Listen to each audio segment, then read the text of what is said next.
ప్రపంచంలో ఎన్ని వింతలున్నాయి? ఎన్ని? 7 వింతలున్నాయి.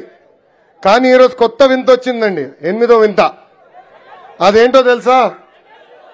ప్రిజనరీ జగన్ కి విజన్ ఉందంట. జైలుకి వెళ్ళిన వాళ్ళకి విజన్ ఉంటుందా? ఉంటుందేమో.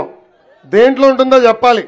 గంజాయిలో ఉంటుంది, ఇసుక దొబ్బే దాంట్లో ఉంటుంది, మద్యం డబ్బులు ఎట్ట దొబ్బాలో తెలుస్తుంది, గన్నులన్నీ ఎలా కాజేయాలో తెలుస్తుంది, పేద ప్రజలకు ఇచ్చే సెంటు భూముల్లో కూడా డబ్బులు ఎట్లా లేపేయాలనేది విజన్ ఉన్న వ్యక్తి ఈ ప్రిజనరీ జగన్. 3 రాజధానులు అన్నాడు, 3 ముక్కలాట్లు ఆడాడు. విశాఖపట్నానికి 3 పనులు చేశాడండి. ఏంటో నేను చెప్పాలి. మొదటిది 500 కోట్ల రూపాయలు ఖర్చు పెట్టి ఒక్క వ్యక్తి బతికేదానికి ప్యాలెస్ కట్టుకున్నాడబ్బా. 500 కోట్ల రూపాయలు. బాత్రూంలో ఉన్న కమ్మోడు ఖర్చు 25 లక్షల రూపాయలు. మళ్ళీ రెండోది కట్టాడు, బస్సు షెల్టర్ కట్టాడు, గట్టిగా గాలి వస్తే పడిపోయింది. మూడోది ఫ్లోటింగ్ బ్రిడ్జ్ అంట. ఫ్లోటింగ్ బ్రిడ్జ్ కట్టాడు, వారంలో రెండు సార్లు పోయింది అది. ఇప్పుడు ఏకంగా విశాఖపట్నానికి పరిశ్రమలు తీసుకొస్తాను, నాకు విజన్ ఉందని చెప్పే పరిస్థితి ఈరోజు చూస్తున్నాం. కానీ జగన్ ఒక దరిద్రపు పాదం అండి, దరిద్రపు పాదం.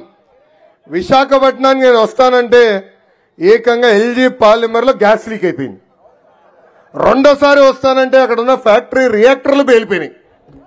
నిన్నగాక మొన్న వెళ్లే ముందల, ఒకరోజు ముందల బైజూస్ సెంటర్ తగలబడిపోయింది. అంత దరిద్రపు పాదం ఈ జగన్. ఏకంగా ఉత్తరాంధ్ర నుంచే ప్రమాణ స్వీకారం చేస్తానని చెప్పాడు. ఉత్తరాంధ్ర ప్రజలు ఇప్పుడు సిద్ధంగా ఉన్నారు జగన్ కి అంతిమ యాత్ర ఇచ్చేదానికని ఈ సభాముఖం మీకు తెలుపుతున్నాం. దాంట్లో ఇంకో వింత జరిగింది. అదేంటో తెలుసా? ఏంటది?